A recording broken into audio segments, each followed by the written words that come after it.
Во услови на најголема светска економска криза, ние активно делувавме по две линии.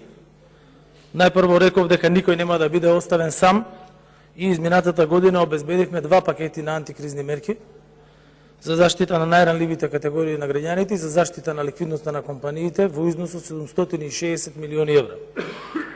Сите антикризни мерки се навремено донесени во консултација со сите страни, стопански комори, академската заедница и така натаму, и делувавме во најбрз можен рок за нивна реализација.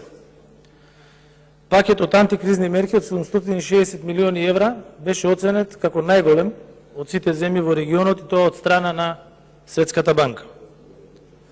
Компаниите ги ослободивме од плаќање на данок на додадена вредност при увоз на природен газ и струја, што значеше намалување на приходите во буџетот за 26 милиони евра, но зголемување за истиот износ на ликвидноста на компаниите.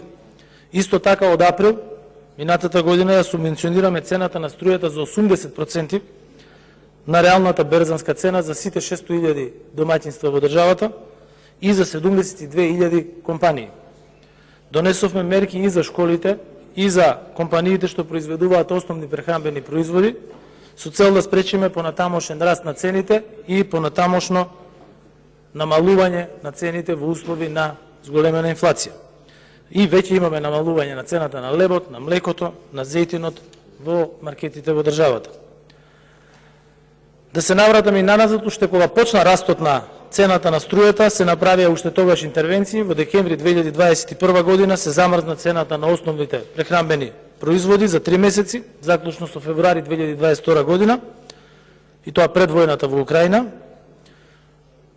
Бидејќи предлогот од држење на замрзнати цени може да доведе до недостатоци на пазарот и до шпекулации, преминавме кон ограничување на маржите, кое што ограничување на маржите е продолжено до 30 април 2023 година, и тоа важи за белиот леб, за зејтинот, за шеќерот, кои остануваат со 5% трговска маржа ограничена, а млекото, кашкавалот, јајцата и другите основни производи со 10% маржа ограничување, бидејќи овие производи се сметаат за основни прехранбени производи. Граѓаните исто така се уверија дека владата, како што кажа, не дозволи ценовен шок во однос на електричната енергија за населението и за малите потрошувачи. И така од 1 јануари цената на електричната енергија во првиот блок кај домаќинствата и во вториот блок е намалена, а само се зголеми кај третиот и кај четвртиот блок. Во четвртиот блок има зголемување на цената, но таму се граѓани и семејства кои трошат поголеми количини на електрична енергија, кои загреваат поголеми површини, дел загреваат и базени во текот на зимскиот период. Тие можат тоа да си го дозволат и да имаат таква потрошувачка, меѓутоа во тој случај се плаќа поголема цена на електрична енергија. Големо намалување на цена на електрична енергија, и тоа можете да прашате било која компанија на регулираниот пазар, а тоа се компании кои што вработуваат 98% од вработените во државата, има токму кај нив, и тоа од 20,15% на цената на електрична енергија, односно за сите 72.000 компании на регулираниот пазар. Ова е најдобра потврда за тоа што го зборувавме во текот на цела измината 2022 година, без малку 12 месеци од мандатот на оваа влада. Во мојот кабинет ангажирав советници со големо искуство во делот на економијата и во делот на енергетиката. Работевме деноноќно со план и со знаење. И со напорите кои што ги направија сите институции, вклучително Министерството за економија, Министерството за финансии и вице-премиерот за економски прашања, раководствата на државните компании во електроенергетскиот сектор, како и компанијата дистрибутер Евана, се потврди дека може на граѓаните да им се испорача тоа што им е ветено и да нема ценовен шок ни за граѓаните, ниту за компаниите. Ние ветивме и дека нема да има ценовен шок за граѓаните во текот на 2023 до крајот на годината, и оваа година ќе продолжат субвенциите за справување со економската и енергетската криза, и за тоа се предвидени 225 милиони евра во буџетот. Субвенциите кои што ги пишува во сметките за струја се можност граѓаните да имаат увид каде се трошат парите од буџетот, но исто така се и поттик за граѓаните за уште поголемо штедење на електрична енергија, кое што на задоволство можам да кажам дека изнесува 15% заштеда на електрична енергија во 2022 во однос на 2021 година. Од друга страна, пак многу е важно да имаме јасна стратегија за економски развој и стабилност на државата и во земјата. Ние во таа насока исто така преземаме активности кои што мислат за иднината и во овие кризни времења наша задача е да обезбедиме услови за креирање на нови работни места, но секако и на подобро платени работни места, за да се справиме со растечките трошоци за живот. И секако тоа го правиме, а тоа го покажуваат и резултатите од работата на технолошко-индустриските развојни зони во државата, кои што, согласно со планот за економски раст, имаат најголем извоз во однос на сите изминати години, меѓутоа и најголем број на отворени работни места со најголем остаток на пари во државниот буџет. Во време на најголемата енергетска криза ние практично имаме и најдобрата година во тризовите и тоа навистина е голем успех кога се гледа низ бројките.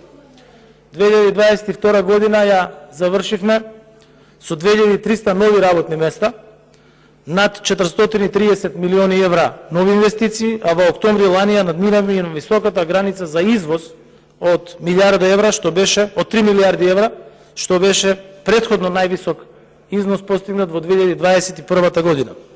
16.300 наши сограѓани работат во компаниите во индустриските зони во целата држава. Извозот од зоните во 2022 година достигна 3,7 милиарди евра, што меѓу другото се должи и на ново отворените работни места.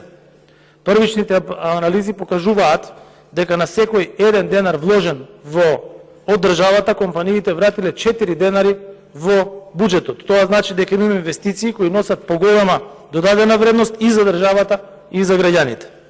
Јас верувам дека државата може да напредува и да се развива и среќен сум што таква можност гледаат и странски компании кои што инвестираат во нашата држава.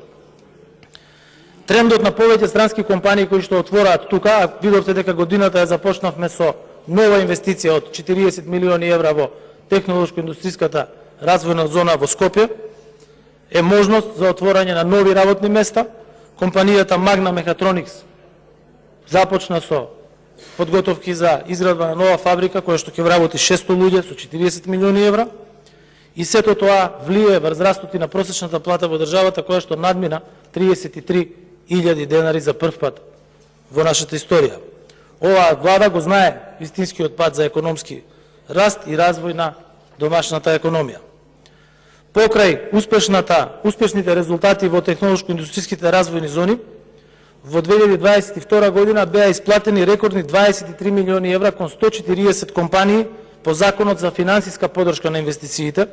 Само споредено со минатата година, оваа година имаме зголемување од 79% на исплатена финансиска подршка од 12,9 милиони на 23 милиони евра. Вака партнерски ги поддржуваме компаниите за зголемување на нивната конкурентност, преку воведување на нови технологии, нови производствени процеси и целокупен развој на нивната продуктивност, меѓутоа и развој на подобро платени работни места. Овие компании во 2021 година имаат отворено нови 2000 работни места, а вкупно вработуваат 27.431 вработен. И оваа година продолжуваме со силна поддршка кон компаниите за инвестиции кои ја зголемуваат нивната конкурентност преку нови производствени процеси, воведување на нови технологии и креирање на подобро платени работни места. Ова за мене е само почеток, бидејќи дојде време Северна Македонија да напредува. Земјата има европска перспектива и јас од патот кон Европската Унија не отстапувам. Северна Македонија може да бележи економски раст, а оваа земја може да биде меѓународно почитувана, може да негува добрососедски односи, да практикува европско законодавство, членка е на НАТО и заложба на сите нас е што побрзо да влезе во Европската Унија. Ви благодарам.